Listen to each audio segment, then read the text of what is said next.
This is Season 6 of the Team Roping Journals podcast, The Score. With over 2 million downloads, this is where team ropers talk.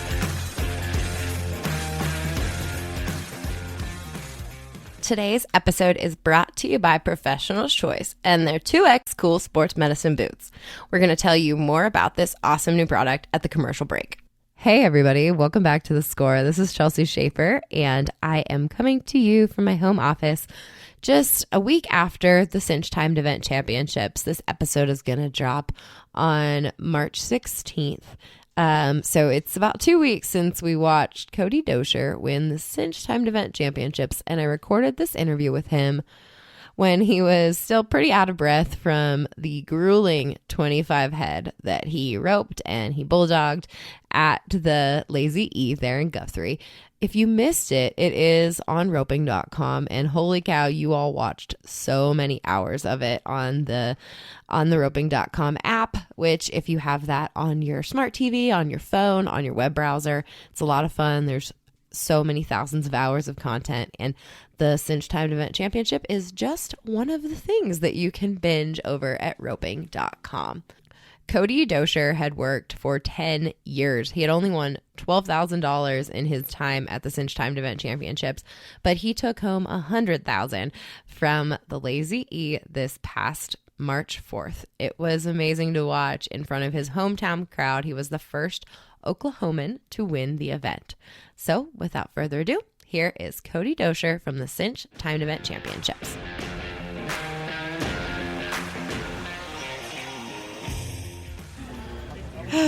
Okay, 10 years, a decade of timed event competition. What has changed in you in a decade? How have you changed in the last 10 years? Well, my mental game, 100%. Every bit of my mental game. I've rode good horses here every year. I've had years where I drew better than others, but my mental game has been unbelievable, and it's all because of my support system. Mm-hmm. My mom and dad, my wife, my kids. Everybody has been there for me. You know, there was no pressure. It was more of a come here, have fun, do your job. I mean, this event was made for. I feel like this event was made for me because I have competed in several events everywhere, and for me to come here and finally put it all together and bring it home to Oklahoma is just unbelievable. Tell me about you talked about your support system. Elaborate on that a little bit more. I mean, obviously your wife is amazing, your kids are amazing, but what does your support system allow you to do, and how exactly do they help you? I tell you what, my daughter, my work schedule has been so crazy, working so many auctions. My horses have been turned out. I haven't been rodeoing. My daughter legged my horses up. That way, when my schedule slowed down, I could go to practicing without having to leg them up. My wife has taken over everything with the kids, to let me have plenty of time to practice and focus and get mentally prepared. My mom and dad have been there for me through everything, good, bad, or indifferent. And, I owe all this to my mom and dad. They've been there for me no matter what. My wife has been there for me no matter what. I'm so thankful. My friends, my family, my wife's family, my wife's family have treated me like their own. They've been there for me no matter what. For me to do this in front of my hometown crowd, I've had so much support through the years here with my hometown crowd, and to finally pull through for them, it's so relieving, so rewarding, and I'm just thankful. Tell me, you were so emotional that your dad isn't here. Where's that coming from? Well, he's taught me everything. He's been there with me through everything. He's taught me everything. He's taught me how to be mentally tough. He's taught me how to be physically tough. He's literally taught me how to be a man. He's taught me everything I know. And I wish he was here. We were both tearing up when we were talking a while ago. I'm trying not to tear up now, but he's taught me so much. He wants to be here, but he's working, and it's just, I'd give anything for him to be here right now, but he's here in spirit. I had him here in my heart the whole time. And he told me before this started, He said, I got a good feeling about this year. He said, your mind's in a place where it's never been before. And I've tried to stay in that mindset the whole entire time. And he, my mom and dad, I don't want to exclude my mom because she's been there for both of us our whole entire lives. It's just, my mom's our rock, my wife's our rock. The women in my family are just unbelievable. And my dad has taught me everything. Take me back into the practice pen with you and your dad as a kid. Tell me what was your arena like? What was practice like with your dad, and what did he do in the practice pen that helped you? My dad roped really well. He knew a lot of guys roped really well, and if something was wrong, we went to some schools and stuff like that. And my dad's a guy that watches and learns very well from watching. Mm-hmm. My dad was a world champion motocross rider, so he knows what it takes to win, to have the winning mindset. And when we practiced, we had fun. Obviously, we enjoyed it. But when we practiced, it was serious. You didn't jack around practicing. You didn't jack around roping the dummy. And when I finally got older, I got to try to trick rope and stuff, just playing around. But when I was younger, when we practiced, it was for a reason. We practiced with a purpose, and we were practicing to prepare to win. And my dad had a winning attitude. He still does, no matter what we do, whether we're playing cards or having fun. It doesn't matter what we do. He has a winning attitude. He wants to win. He's competitive. My mom's the same way. And that was just it. You practice with a purpose and be ready when you get there. Now, give me your junior rodeo background. What did you do as a kid? As far as did you work all the events as a kid? I team roped mostly when I was younger. When I got a little before high school and in high school and stuff, I started roping calves a little bit, just for something else to do. And calf run was my worst event. I don't really enjoy it very much, but we turned a heel horse into a calf horse, and he was pretty good. Then we bought a calf horse my senior year, and it was really nice. And I ended up winning a little bit on him. And then I started bulldogging my senior year. I went to the Duvals because I wanted to win the all-around in the high school deal. And Sam and Riley and Spud Duval and all them guys, they all taught me how to bulldog and this, that, and the other. And I enjoyed the bulldogging so much. I come from a kind of a football background, so being physical and being aggressive and kind of the adrenaline part of the steer wrestling, I grew a love for it. And I don't know. And then I started coming to the timed event, and I went to Scott Snedeker's house, and he helped me in the steer roping. He let me use his horse the first year. He let me use his ropes. He let me use everything he had. And I've really grown a love for the steer roping, probably more than anything. I was borrowing some horses for a while. Ralph Williams let me ride his horse anywhere I wanted to. But I finally got to a point, when me and Spencer were roping, I bought this gray horse for a backup heel horse. And he was really strong everywhere. He was really good. You can head heel rope calves on him and everything, but he was good, but I'm not sure that he was really going to make what I needed. And he was really good to head on. But he's a little quirky, but we weren't sure. So I went to Blake Decker's house, and we started logging him. And I made a steer horse, and he's turned out to be unbelievable. And I've had so much help with that horse from everybody, from Blake Decker to Jason Stockton to Tony Reyna. Them guys have taken me in just like I was a regular steer roper and helped me with everything I've ever needed. Tony's let me ride his horses. Tom Smith's let me ride his horses here at the timed event. And they've just opened the door for me and helped me in every way possible. And I've really grown a love for that event. I don't know that I'll ever team rope to make the NFR again, but I still have a goal to make the NFR in the steer roping when we get a place bought. And I get all my career lined out with the auction business and everything else to where I can still make that work. I'm sure not retired. I would still like to try to make the NFR in the steer roping. All right, we're going to take a break to tell you about our sponsors at Professional's Choice and their new 2X Cool Sports Medicine Boot. From the creators of the original Sports Medicine Boot, Professional's Choice has released a revolution in leg protection, the 2X Cool Sports Medicine Boot. Designed around cooling, comfort, and durability, Professional's Choice has introduced a lightweight, ultra-breathable, and completely neoprene-free boot. The 2X Cool Sports Medicine Boot is lined with a technology-advanced fabric from Brrr that combines cooling materials, active wicking, and rapid drying to create the triple chill effect that instantly and continuously draws away heat and moisture.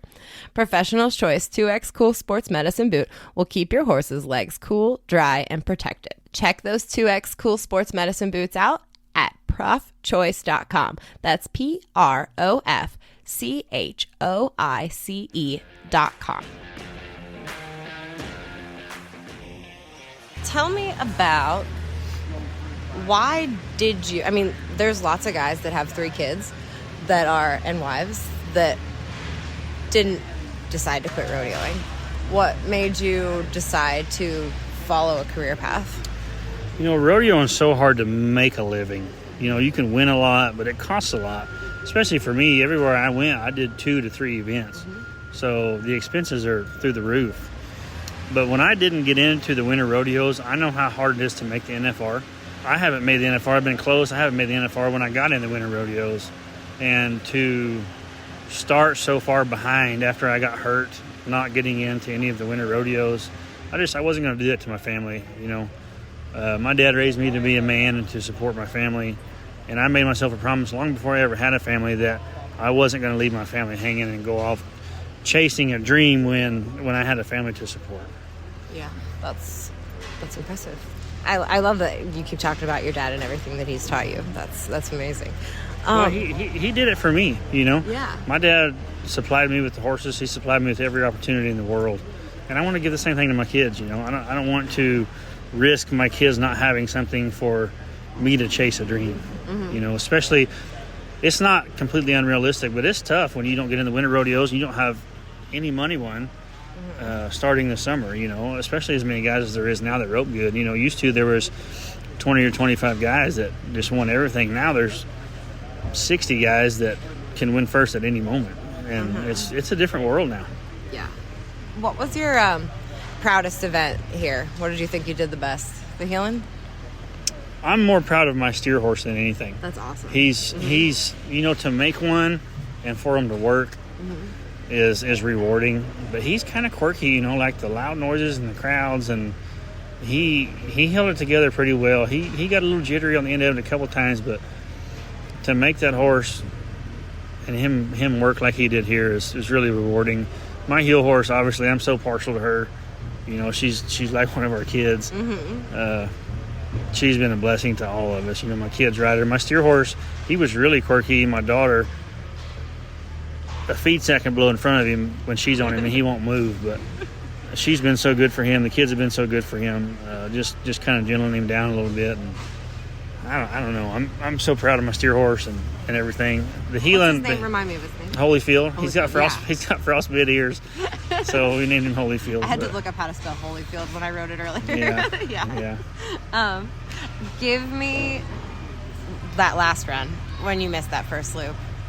That steer hasn't been tripped yet. Okay. He was an extra. Mm-hmm. Marcus ran in this afternoon and didn't have any luck on him. Ended up getting a neck. But he was slow, and I took an extra swing, and I got too close instead of taking my normal shot. I had plenty of time. I knew my horse was going to work. I knew my horse was going to keep the steer down regardless. But I just got too close. I pulled my swing down too far and roped him around the neck. You know, I threw a better neck loop there than I did in the calf roping. But thankfully he was slow enough that I could rebuild and still get a realistic go before we got to the back end. No panic? You said your mental game was the biggest difference. I mean, did you see that in those 5 seconds between? For me to have to hustle is better for me. Mm-hmm. It eliminates a lot of opportunity for mistakes for me personally, just because it's kind of how I'm wired, for me to hustle. Obviously that wasn't the ideal situation, but no, I try not to panic. I tried to get my rope shook out and get it around his horns before we got to the back. That way my horse could still have a realistic go and I can still tie the steer fast enough. I didn't know how fast I was. I was past the scoreboard, so I wasn't sure if I was fast enough or not, but Gip come up and told me I was, and it just, the emotions took over after that. Your buddies looked emotional back there, but Dave, Coop, and Kyle, right? They looked like they won it as well. Well, they did. I mean, they did. I rode Kyle's horse in the calf roping, and Coop lets me ride that bullocking horse anywhere I go. He always hazes great. He's never told me no, and that's a phenomenal horse. That's a real deal NFR caliber horse. And for them guys to come here out of their way. I mean, Kyle's an auctioneer. He missed several sales this week to come help me here. Him and I have grown to be great friends, and Coop and I have become pretty good friends over the years. And he just for them guys to support me the way they do, even outside of this event, I think that's where it comes from the most. Is we're friends outside of this event. I'm not just borrowing a horse. They're not just helping me here. Yeah. But it's, I don't even know. I don't even know how to put it into words to do this in front of all of my family and basically my hometown, and to be the only guy that's truly born and raised in Oklahoma to win this event is just unbelievable. Yeah, absolutely. You mentioned getting a place, $100,000. What does obviously we've talked for 10 minutes about what this means, but the money is on top of being the Ironman, on top of being the Cinch Timed Event Champion, and being the cowboyest mother trucker there is for at least a year. What does $100,000 do? It's life-changing for us. We live in a single wide right now, and we're trying to get out of it because we've outgrown it with 3 kids, and we're trying to get us a place either bought or built, just kind of wherever we can find the best deal. And right now, that money couldn't have came at a better time. It's life-changing for us. We've never seen that amount of money at one time, and to be able to put it to good use and to be able to put it towards my family is just, it's all a blessing in itself. Yeah, God is so good, man. Thank you. I appreciate it. Congratulations, Cody.